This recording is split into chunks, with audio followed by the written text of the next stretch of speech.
Netcasts you love. From people you trust. This is TWiT.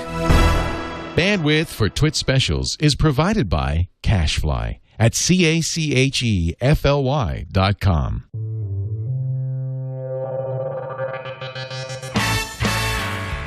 This is TWiT special number 125, Steve Gibson and the Sugar Hill, Part 2. Hello, everybody, and welcome back once again for a Part 2 of our Steve Gibson special. Steve Gibson, as everybody knows, is the host of Security Now on TWiT.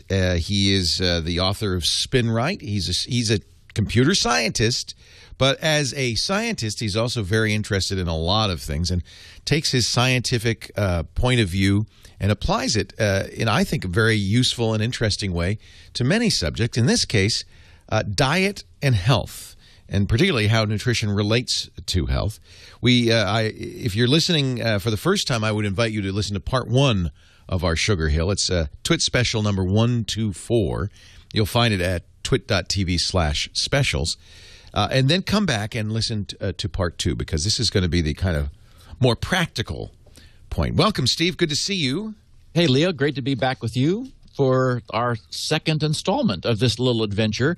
As listeners of Part 1 know, I sort of surprised myself first, and then you and everyone else last week by recounting my adventure when what I was just doing as low carb turned into a new phenomenon for me, ketosis. And I then embarked on figuring out what all that means. Now, say not another word until I give the disclaimer. Good. Steve is not a dietitian, registered dietitian, nutritionist, physician, has no scientific standing in this matter whatsoever. He's just a smart man with some really deep interest in this. And I think smart enough, and one of the reasons we love talking to Steve about this kind of stuff, to look at all the science and analyze it, I think, intelligently and intuitively. But before one embarks on any modification of one's diet and nutrition, it would be a good idea to check with experts that you trust, particularly your personal physician. And this diet that Steve is going to talk about, and when we say diet, by the way, we don't mean a temporary change in diet. We talk about how you should be eating going forward, is somewhat controversial with some. Dr. Mom has talked about this a little bit.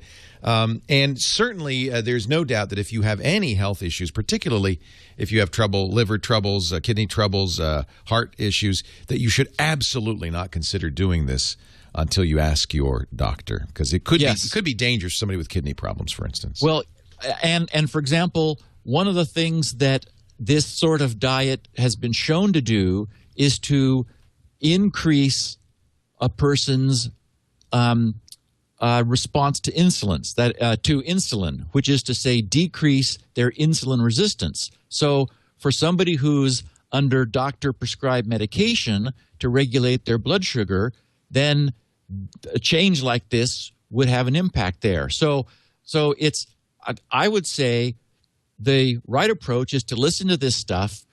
Nothing that I have in these podcasts or even on my site is meant to replace the wealth of information which is available already in books and popular books and textbooks and so forth.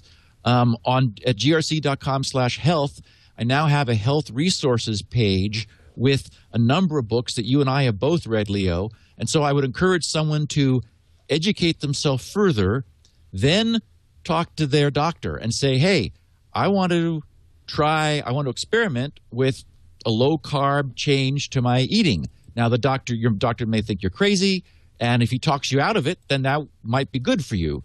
But if nothing else, he can say, well, I don't think that's going to matter, but okay, let's do that. And so it makes sense to do that in a partnership with your physician, because the last thing any of us would want would be for any of this to hurt anyone. I mean, that's certainly not the idea. The goal is to have it only help people. Yes.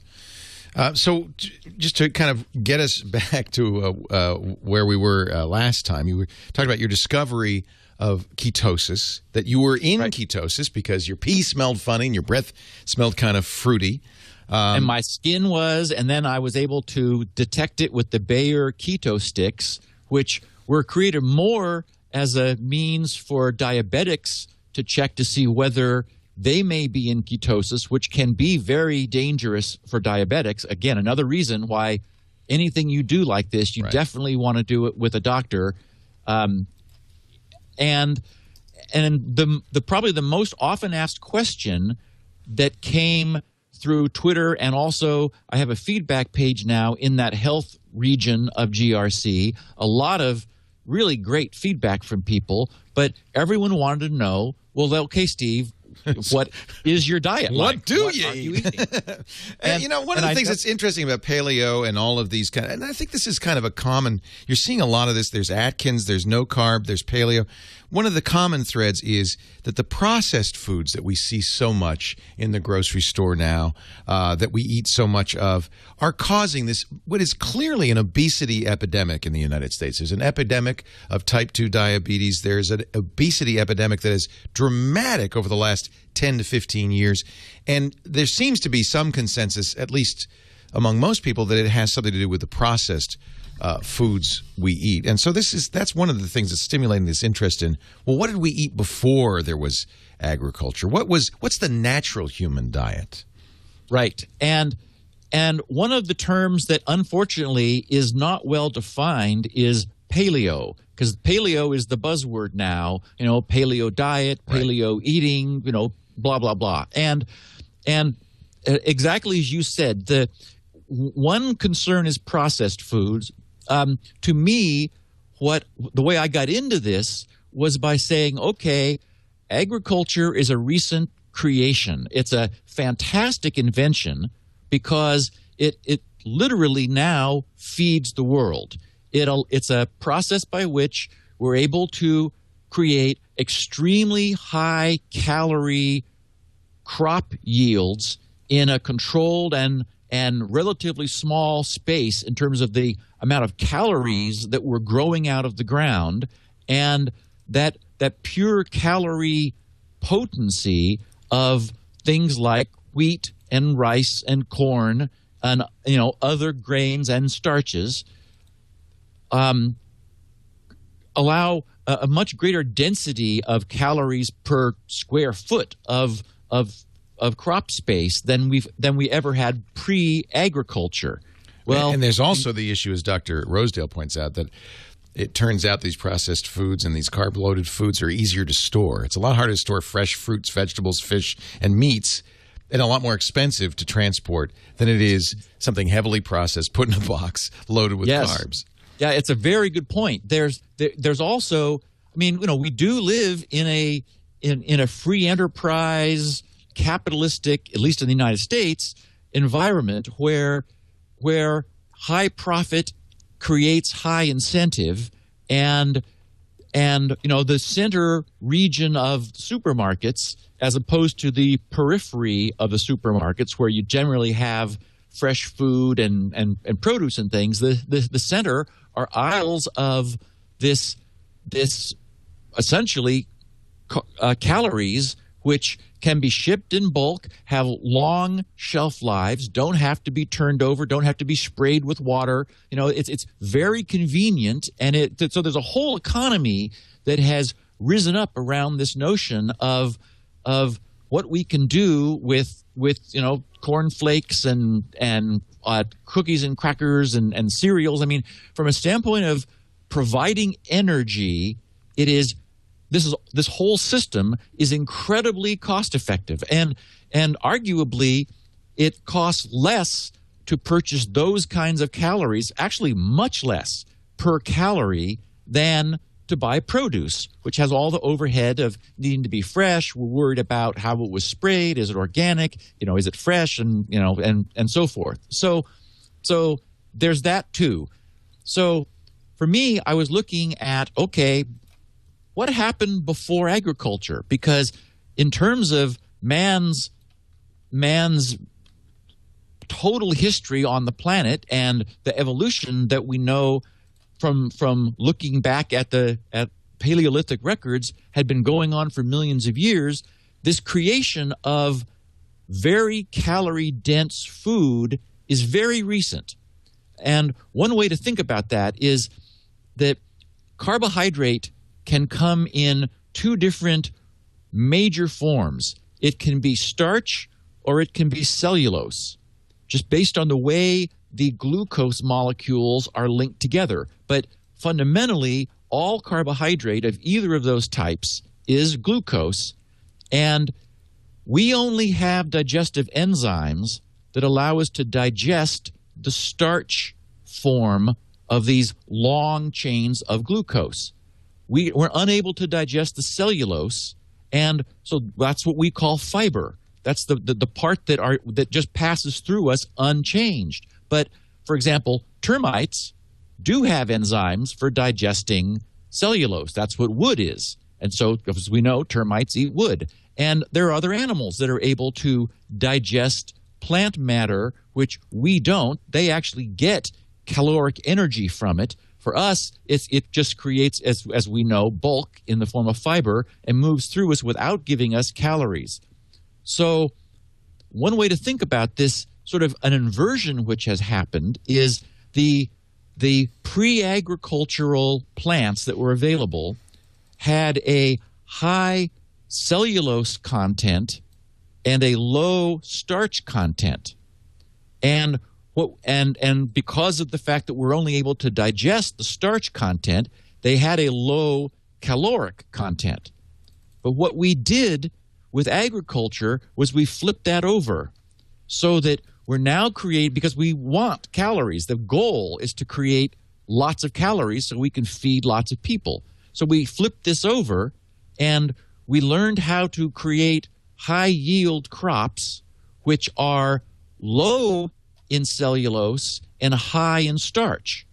And again, since we digest starch, we get all the calories out of that with much lower fiber. So my quest began with, okay, looking around at us, the traditional wisdom for the last couple hundred years has been that eating fat is bad for you. Eating fat makes you fat. Eating fat raises your blood fat, and that the healthier way to eat is to lower your fat intake and eat more non-fat, no-fat carbohydrate, because there's no fat in carbohydrate. This kind of rice and wheat and corn and so forth. There's really only three choices. It's fat, protein, or carbohydrate. Correct. And so you eat less fat, you're going to eat more carbs or more protein. And that's exactly right. Yeah. Fat, as we know, is very calorie dense. It is 4 calories, or actually it's kilocalories. It's actually thousands of calories because the calorie is so small, but they just throw off we ignore the K. It's always assumed, right, so that we're not having to say 9,000 calories. We're able to say 9 calories, which is actually 9 kilocalories. So fat is very calorie dense. And so when you create low-fat food, for example, in order to make it still taste good, you have to put the calories back in. And so that's typically done by adding sugar, and sugar, of course, is like the fundamental carbohydrate, adding that back into the food to replace the calories. And just in terms of surviving during the day, you need to replace those calories. So I stumbled into ketosis by, as we discussed last week, by inadvertently, deliberately eliminating all of that from my diet. I wanted to experiment with some things that studies had shown would happen if you weren't eating these calorie-dense foods, these grains and starches. Specifically, there is the growing belief that these are not good for us. And it's hard to nail this down because people's sensitivity to these sort of, we'll call them, agricultural grains and starches varies across a whole spectrum. Some people are clearly made ill by them. For example, we know about gluten sensitivities and celiac disease and those problems. So sometimes the problem is overt. In other times, there really does seem to be a correlation between the consumption of these and systemic inflammation, heart disease, insulin resistance, and diseases that we often associate now with, as we call them, diseases of aging. So one of the things that happens is when we eat these grains and starchy foods that contain a lot of calories, is blood sugar is increased. That has the effect of causing our pancreas to secrete insulin in order to get our cells to accept the glucose from our blood in order to bring that back down. But as we overuse that system, and again, overuse relative to the way arguably we evolved pre-agriculture, it seems that there's a spectrum of problems that can be created. So I experimented for several months in eliminating grain and starchy foods, and what I was looking for was some long-term change in some of my hormonal parameters to see if blood glucose did go down further. Could I see that insulin sensitivity was increased because I was generating lower levels of insulin and a number of things? Then I stumbled into the whole ketosis, which is a fundamental change in our metabolism. And essentially what it means is that we're changing the way our bodies function to burn fat rather than to burn sugar.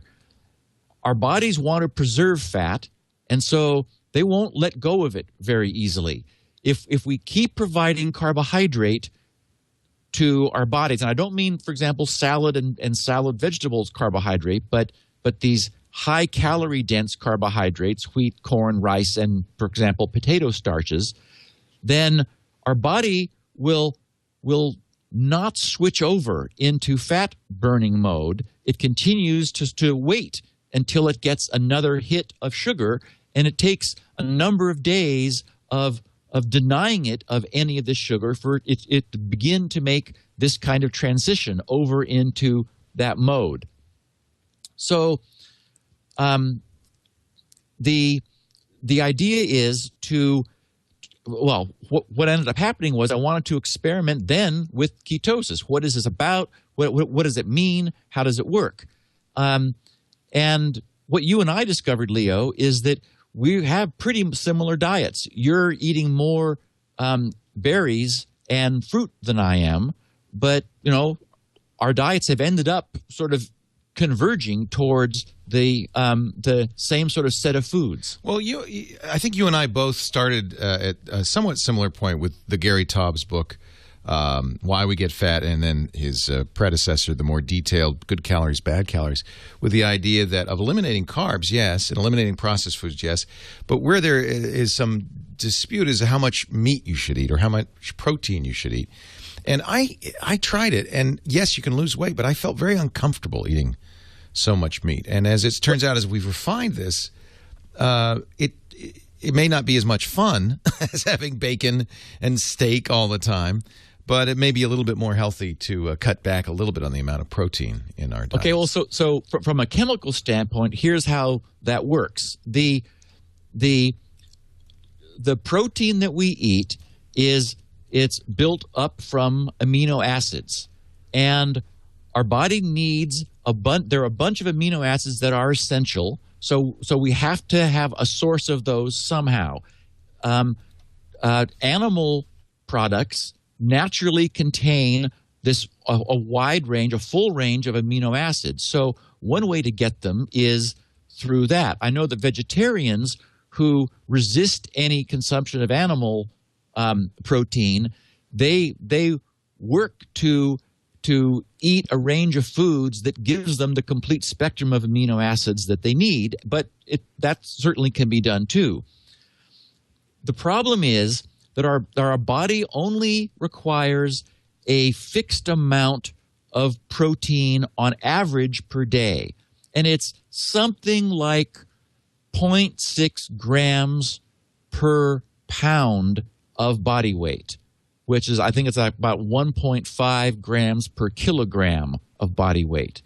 And there are lots of people who believe that you're able to like build muscle faster or bulk yourself up with muscle by consuming greater than that amount of protein. However, close studies haven't actually shown that you can push your body to build muscle faster than it wants to. So there are rate-limiting metabolic paths there that you just can't short circuit. What does happen when you consume excess protein more than your body needs is it is converted to glucose. So there are metabolic pathways, it's called gluconeogenesis in our liver, that convert excess protein into glucose. And as an emergency measure, if we were really starving, then our body can attack its own muscles and take our muscle protein and convert that into sugar in order to keep us alive. It doesn't want to do that. It would rather preserve muscle mass, but if we die, then we don't have any chance for a future. Even if our muscles are taken down a ways, that may get us out of whatever problem we're having finding food, and then we're able to rebuild the muscles. So in diets like this, where we're deliberately bringing our total number of carbohydrate calories down, the question is, okay, if we refuse to consume a large number of carbohydrate calories, what do we replace those with to give our bodies the energy they need to go every day? And as you were saying, Gary Taubes has taken the approach that some people do of replacing it with a heavy meat diet. Atkins, of course, yeah. Yeah, and the problem there is, as I was just saying, is that it's breaking down this protein can also be rough on your kidneys if you really protein overload, and you're not really achieving what you want of bringing your sugar down and switching over into a fat-burning mode, because excess protein does get converted into sugar. So it's sort of self-defeating. You want to give your body enough protein based on, again, sort of it's on the order of 0.6 to 1 gram per pound of body mass per day is about the right amount. And then if anything is controversial, it's the idea that we make up the balance of those calories with fat. And because fat's been demonized for decades, and it does take, as I'm sure you've sensed, Leo, there's some cognitive dissonance associated with looking around for fatty stuff. Well, I think, as it's funny, because we both come to the same, somewhat, as you mentioned, same conclusion out of this. So to get back to the question, what the hell do you eat? Well, I'm still, this is new for me, so I'm still sort of working on figuring out what I want to eat. I had been for a number of weeks having like 3 or 4 eggs scrambled with ham, onions, and mushrooms mixed in, and then a Caesar salad. For a while, breakfast. I was eating for breakfast, exactly. Well, because they want to give you fruit, but I eat out, so I have a choice of what's on the menu. Right. And the fruit is not like expensive blueberries and strawberries. It's inexpensive melons, big, huge chunks of melons and things. And then they put like a token strawberry and a token raspberry in there just to give it some color. But that's, that costs more, so they're not giving you a lot of that. And then, of course, you have a choice of, would you like sourdough or 9-grain wheat bread? And it's like, well, I don't want any of that. Right. So I dispensed with all of that and just do a Caesar salad, which is, again, I remember once upon a time, I wouldn't do a Caesar because it had so many fat calories in it. Now that's what I want. I want calories from fat, and I also want the bulk of the salad and the array of nutrition in salad carbohydrate. And then in the evening, I do a salad that has a much larger variety of vegetables in it, zucchini and more onions and tomato, and it's pretty much everything that I can get into a salad. So what you're saying is Mom was right. Eat more vegetables.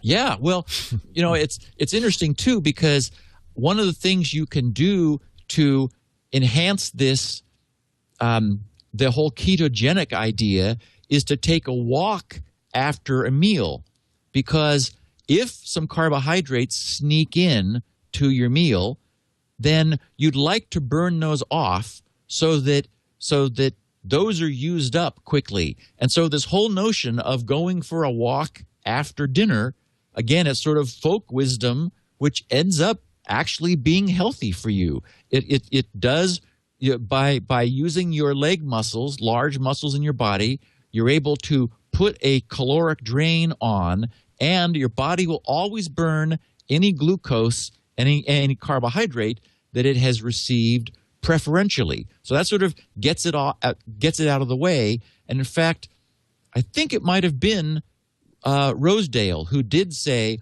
in his Rosedale diet book that if you end up having a meal that has some carbs in it, go give yourself some exercise afterwards. He does say that, to sort of compensate for that. So one question that a lot of people had also was, how do you know you're in ketosis? That is the issue of measuring. And because it's a little complicated, and there's some problems with knowing, I wanted to touch on that too. I, of course, first detected it, as I said last week, because when I was urinating, there was a strong scent that was unusual that I detected for a couple days. Now I understand that that's acetone that was in my blood as a consequence of fat being broken down. Anytime our liver is metabolizing fat, it's breaking it into these ketones, and one of them is called acetoacetate, and a portion of it spontaneously breaks down into acetone, which we then expel. It comes out on our skin, and I'm still able to detect that on my skin. We also exhale it, and there has been some anecdotal reports of police breathalyzers false positiving detecting alcohol, which is actually isopropanol that people are exhaling.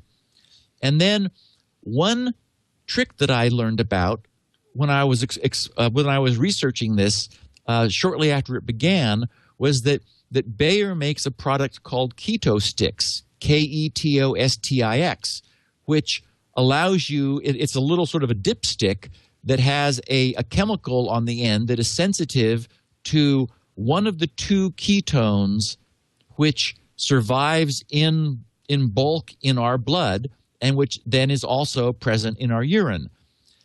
The problem is that it can be used initially to detect that, yes, indeed, you are in ketosis. But many adaptations occur after we've weaned ourselves from sugar. Over the course of about a month, there's a lot of adaptation occurring.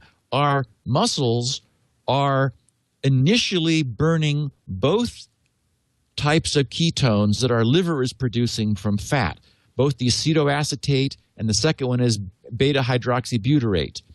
However, our brain only wants the beta-hydroxybutyrate. Well, conveniently, after several weeks, enzymes that have been busily being built in our muscles as our body's adapting, this process of adaptation is essentially moving us from our typical diet, which has so much carbohydrate in it that we're very rarely burning fat, certainly never in much quantity, over to a mode where we're deliberately not giving our body many carbohydrate calories. Instead, we're giving it calories in the form of fat. And that's for example, healthy oils. For example, omega-3 oils from fatty fish. An avocado is full of oil, and even an egg is that I think there's like a 1/3, 2/3 protein and fat. I can't remember which way it is, but so there's a lot of protein there, and also a lot of fat. So under the influence of this fat, our body is adapting. Our muscles are changing their enzyme balances in order to become better at oxidizing and burning fat. One of the things it does, our muscles do, is they start burning the acetoacetate into beta hydroxybutyrate. That is, they switch over to only burning one of the ketones and producing as a product the other one. Well, the one they produce conveniently is the one our brain wants. Unfortunately, the one they burn, this acetoacetate, is the one which decomposes into acetone, which we then are able to overtly detect, and it's the acetoacetate that the keto sticks detect. So what guaranteed will happen after about a month is you will stop being able to detect ketosis using these little keto sticks. So they're nice in the beginning, but no one should be discouraged, like believing that they're no longer in ketosis if they were once able to detect it and then they weren't. What that means is that your body has moved through this multi-week adaptation phase, and you're now more efficiently burning fat than you were before. And then the final aspect of this is what are the benefits of this in the long term? That's the other question that I received a lot from last week is, okay, so we know that people have been using this. As you said, Leo, there's lots of diets that have been based on low carb of various compositions, but low carbohydrate is sort of the common factor to Atkins and the South Beach diet, the Zone diet, and a number of others. One of the things that happens, which stunned me, was a complete loss of appetite, where it was easy for me to decide to eat less and therefore really get a sense that I wasn't going to be fighting this battle to keep my weight down that I had been through my entire life. So for me, I like being in this state. My quest now is to work to understand it, to make sure it's healthy for me, to look for any contraindications. Someone from Finland tweeted me about someone named Matt Stone, who's very anti-paleo. And so I purchased his ebook and read enough of it to understand that he's a high meat paleo person. So I was like, okay, now, and then in that context, I understood what it was that he was having problems with, because I don't believe that's the right way to go. You only want enough protein to meet your body's needs, and you want to make up the difference in calories you've lost from carbohydrate by finding ways to add fat to your diet. So one aspect is a real sense of ease with weight management. The other is exercise performance that I touched on last week. There have been a number of studies done comparing high-fat, low-carb to low-carb, high-fat diets, and also variations on protein. Almost without exception, the people have never used athletes that were fully adapted, because it takes a month typically to get a month of being in ketosis, and that typically takes 4 or 5 days, but a month being there until your body has learned this new way, this new metabolism. It's really unlike the way we normally operate, and that just takes time for the enzyme percentages to shift so that we're able to function this way. When you do, you're tapping into a vast pool of body calories from your body's fat stores versus a much more limited pool of calories from your body's sugar stores. And good studies which have been done demonstrate tremendous exercise performance, endurance, and recovery from this. And then beyond that, there are believed to be long-term health benefits. Fat, as I said, being a more reliable source of fuel because of this vast body pool that we have. Studies that have been properly done with fat-adapted people, with fat-burning, keto-adapted people, show that there is a strong protein sparing effect. Your body does not want to take your muscle apart. In fact, it wants to build it. And so if you give it enough protein to do it without overeating protein, and then make up the balance with your daily caloric needs from fat, then you have no problem maintaining muscle mass. I mentioned last week that burning fat only produces 70% of the carbon dioxide that burning sugar produces. So when you're exercising, your respiration is much easier and normal. And I discovered that, myself, just, during that stair climber event 2 weeks after I first moved into ketosis. I was hugely surprised by how much easier it was to breathe. There are also studies that have shown over time you get a lowering of your thyroid and a slowing of your metabolism. Critics say, well, yes, that's a starvation response. Your body is trying to slow itself down because it's starving. But the fact is, you're able to put yourself in a caloric in caloric balance so that you're not losing weight. You're clearly not starving yourself, but and traditionally, slowed metabolism has been the enemy of people who were trying to lose weight because they felt like their body was working against them, consuming fewer calories, and while they were wishing it was consuming more calories. I love the idea of a slowed metabolism because metabolism is aging. It is the process of metabolism are the processes which over time, it represents the passage of time that is aging us. And so if that slows down, yet I still feel great, I'm functional, I'm alert, all of my blood chemistry says, wow, everything looks fine here, and there doesn't seem to be, any other downside, then to me this looks like, the right way to be. Also, burning fat versus burning sugar produces measurably lower levels of what technically is called reactive oxygen species, or more popularly known as free radicals.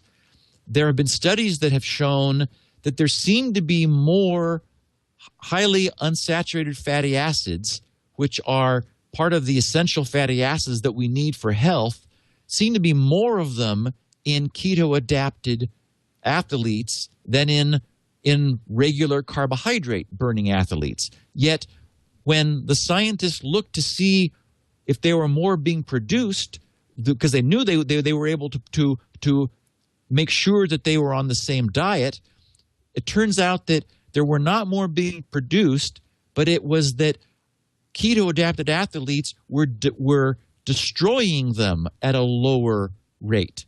So there ended up being more because carbohydrate-adapted people were producing more free radicals, which were destroying the highly unsaturated fatty acids, which are much more prone to oxidation than saturated fatty acids. So there was a more sensitive indicator of how much free radical production we're seeing.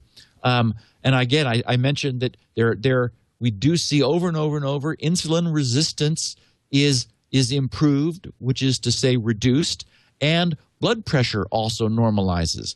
One of the things that our kidneys do when we are in a carbohydrate consuming mode is they tend to retain sodium. And we've all heard how bad salt is. The salt raises your blood pressure, and that in general on a typical standard American diet are generally consuming more sodium per day than we should.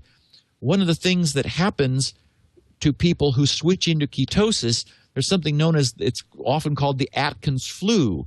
It's a range of symptoms, headaches, and for example, diarrhea can occur, and a number of flu-like symptoms where people don't feel very good for a while. It turns out that almost without fail, that's because they have lost a lot of sodium and water, because water is normally retained in order to help buffer the sodium. When your kidneys no longer retain sodium, it turns out that you get this spectrum of symptoms. And so, again, the scientists that have really studied this understand that just replacing the sodium that you're now losing because your kidneys are no longer retaining it almost immediately solves this problem. And, for example, Volek and Finney, who wrote the Art and Science of Low Carbohydrate Living, and their second book, The Art and Science of Low Carbohydrate Performance, they suggest if you like bouillon, just using a bouillon cube and in hot water to make, to give yourself a couple grams of sodium a day to replace what you're losing. It's no longer the case. In the same way that fat is not our enemy in this mode, neither is salt, and we need it. Whereas traditionally we've been told not to overeat it.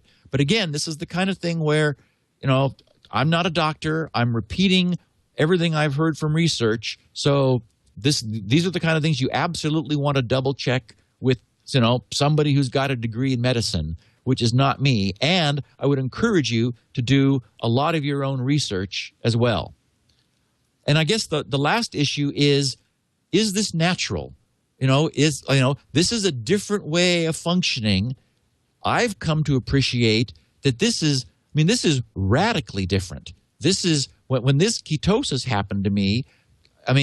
The symptoms of it were surprising and shocking. Now I understand them all, and I'm looking at this as potentially the way I want to be for the rest of my life. One of the things that I have seen in the feedback that I've received is people initially starting off very gung-ho. There are reports of people who have lost, 50, 60, 70 pounds of body weight in this mode, but over time, they felt resistance to it. It wasn't that it wasn't working for them. It's that there was pushback from their well-meaning but uninformed friends who were telling them, what do you mean bread's not good for you? Of course it is. It's the staff of life. And then there's just sort of societal pressure because these, agricultural produced grains and starches are widespread. They're the bulk of what the supermarket has, and everybody else is eating them. So there's that kind of sort of social pressure. And unless you really are diligent, what people were explaining in the feedback that I received is that the carbs just sort of crept back into their diet. Well, it wasn't really deliberate, but they just sort of, slid back over onto the wrong side of the sugar hill. And before they knew it, they were beginning to gain weight. So for me, everything I have seen says that it makes sense that this is the way our bodies were meant to function. And we know that just the fact that something makes sense doesn't mean it's true. It makes sense to Ansel Keys, who is the scientist and biologist and doctor who originally proposed that eating fat was causing heart disease. Well, it really doesn't look like that's the case. There was a bunch of bad science that was done that drew that conclusion. It now really looks like eating carbohydrate is what raises triglycerides. And I did verify, at least for me, that when I cut out all of those carbs, I had the lowest level of triglycerides, which is blood fat, in my fat that I've ever had in my life. as opposed to last summer when I was eating a lot of Chinese food and rice, and my triglycerides were higher than they've ever been. Isn't that ironic? It really is. Yeah. It's just and bizarre. I think part of, if you look at the obesity epidemic, there are lots of theses about why, and no one knows, of course, why it's happening. But Dr. Rosedale, among others, hypothesizes that maybe it's this anti-fat recommendation that we've all been adhering to over the last few decades. I mean, everybody's said, don't eat fat. Fat's bad for you. And, and all the food is advertised now right. as low fat. Right. And it's like, oh, this is good for you. It's lots right. of carbohydrate, but low fat. If you could make a recommendation, and by the way, again, we'll do the disclaimer: Steve's not a physician or a dietitian or a nutritionist. He's just an interested citizen who has a very scientific brain and is very good at synthesizing content and coming up with, I think, interesting conclusions. If you were to synthesize this as dietary recommendations, could you make it a simple? Is there a simple set of things that people could at least attempt, maybe yes. not being completely dogmatic about it, but something that might just help their health overall? So, okay, again, with the caveat that you really should, you must, before making any big changes, consult your physician. To get into ketosis, you need to be consuming, and there's a real broad consensus on this among the people who've looked at it, below about 50 grams of total carbohydrate per day, which is, because carbohydrate is 4 calories per gram, that's 200 calories from carbohydrate. Now, my approach, because the sense I have is that carbohydrate is everywhere, is that I'm not deliberately eating any. But, for example, the soup that I eat has some potatoes in it, and they partially dissolve in the broth while it's sitting, in the restaurant being cooked before it's served. I push the remaining solid potato out, but some is going to be in there. So that's an example. There's just so much of this high starch and grain carb around. My sense is it's going to get into your diet. So I don't deliberately eat any.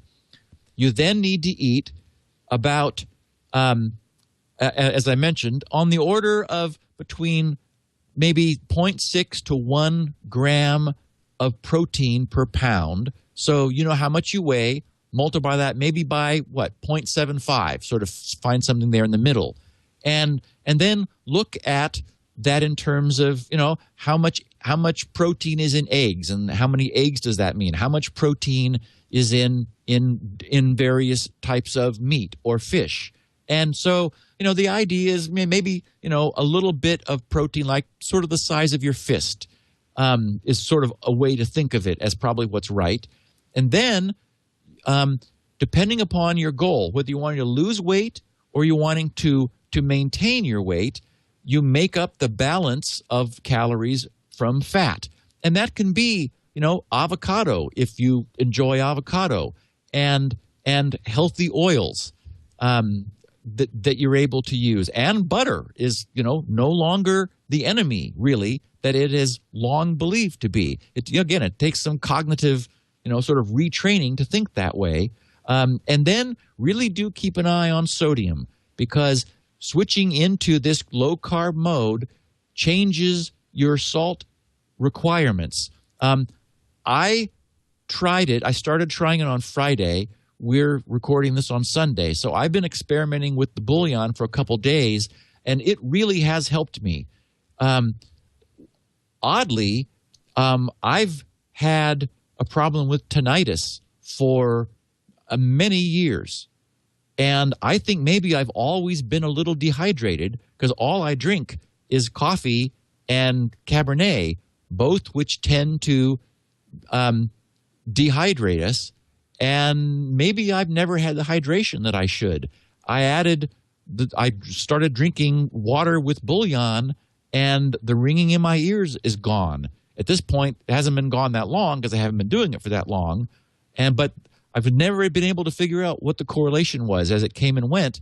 And it's not like this is a cure for tinnitus at all. Tinnitus is massively multifocal, all kinds of different things can cause some ringing in your ears. But for me, I just may have stumbled on another solution for myself.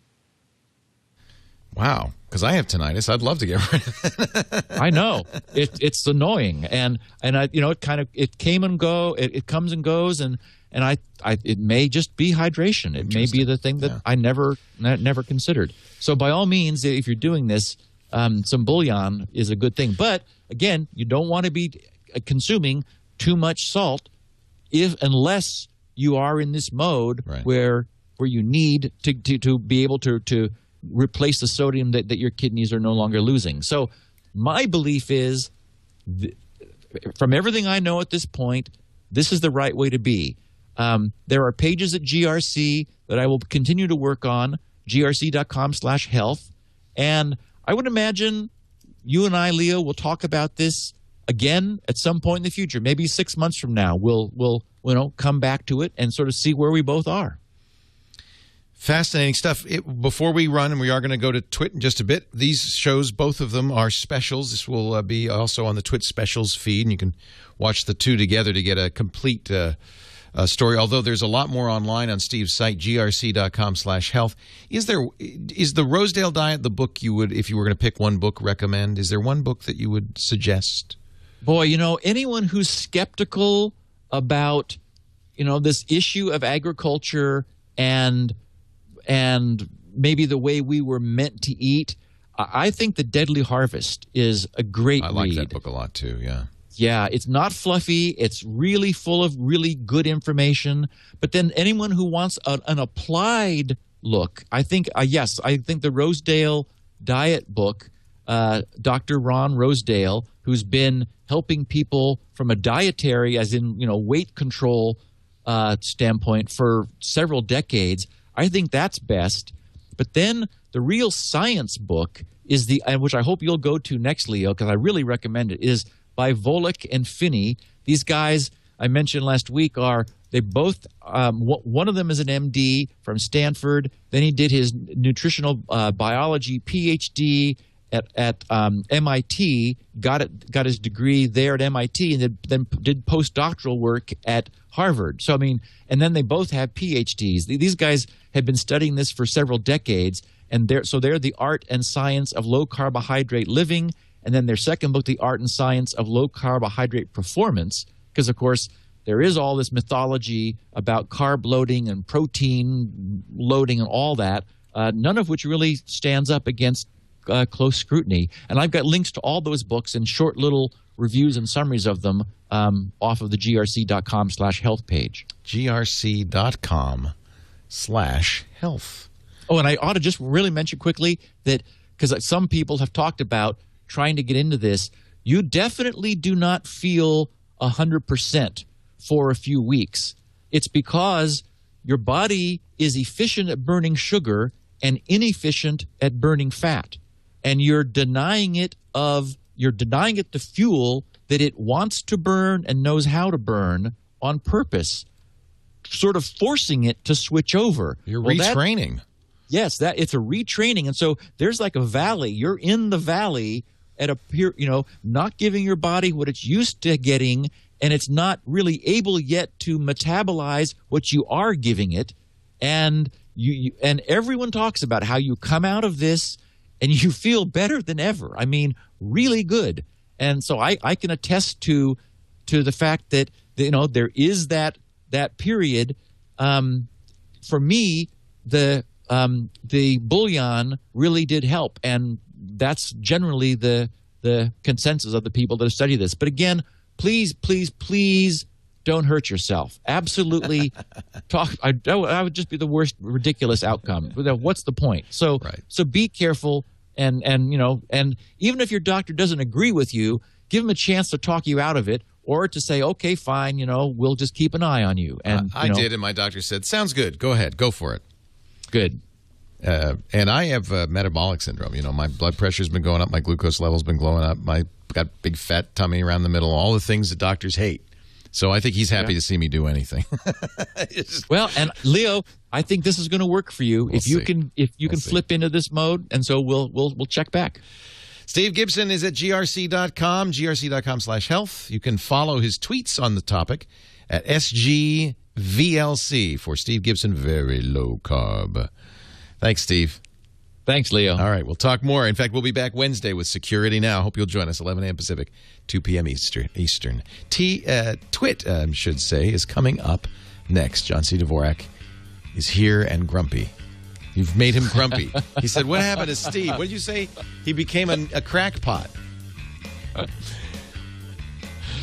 Yes, John says. He's a crack. What happened? Steve used to be level-headed.